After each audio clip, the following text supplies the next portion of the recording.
The F-16 is extremely sophisticated. It's highly maneuverable and very fast, with a top speed of Mach 2, over 2,000 kilometers per hour. A powerful onboard computer helps fly the plane, so pilots can concentrate on their main job.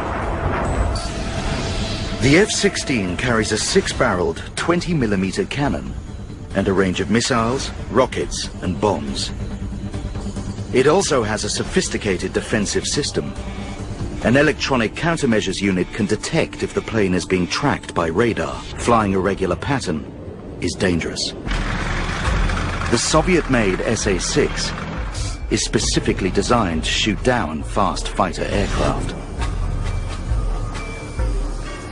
It's so lethal, NATO pilots call it the Three Fingers of Death. Once you fire, the chances are that you'll hit your target. The missiles are radar guided. They follow a beam powerful enough to detect aircraft up to 75 kilometers away, at altitudes up to 10,000 meters. The colonel switches it on. At 2:50 p.m., Bob Wright's radar alarm goes off. His instruments tell him it's an SA-6. He radios O'Grady. Factor 5-1, Bud 6 bearing 090. That means I had an SA-6 off to my east. Factor 5-2, make it. I report back to him. Then, the radar signal disappears.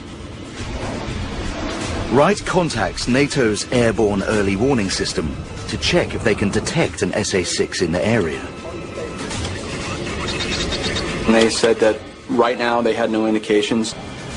It must be a false alarm. The pilots continue their patrol.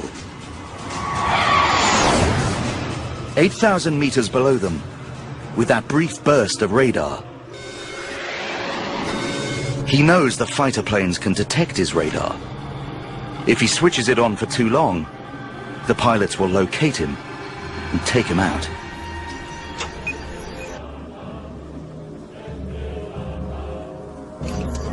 The colonel has a cunning plan.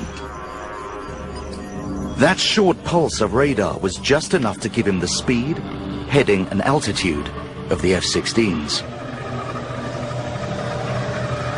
He will fire his missiles without radar guidance and only switch it on at the last possible moment, 5 seconds from impact. If he misses, he and his team are dead. They only have one chance. The Three Fingers of Death point straight at the jets.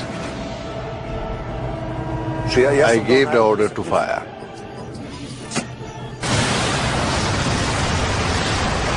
The SA-6 missile is armed with a high explosive warhead designed to fragment on impact and totally destroy the target. With a range of 24 kilometers and a top speed of over 3,000 kilometers per hour, it will reach the F-16s in under 10 seconds. With no radar signal guiding it, the missile is invisible.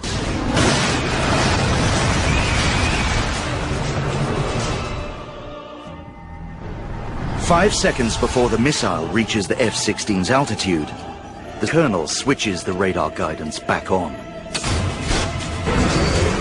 An alarm goes off in O'Grady's cockpit. Factor 5-2, Bud 6 bearing 090. Factor 5-1, make it. The SA-6 radar beam bounces off O'Grady's aircraft and is picked up by a dish in the missile's nose. The reflected beam guides it towards its target. Wright sees the missile breaking through the clouds, heading for O'Grady. Factor 5-1, missiles in the air, missiles in the air. I called missiles in the air and then brake. But O'Grady doesn't hear him. The missile explodes between the two planes. But another missile is already on its way.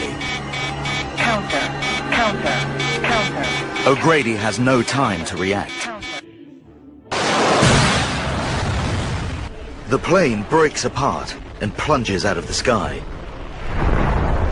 Wright loses sight of O'Grady's cockpit. Basher 5-2 has been hit. I never saw him eject. I never saw him in a parachute.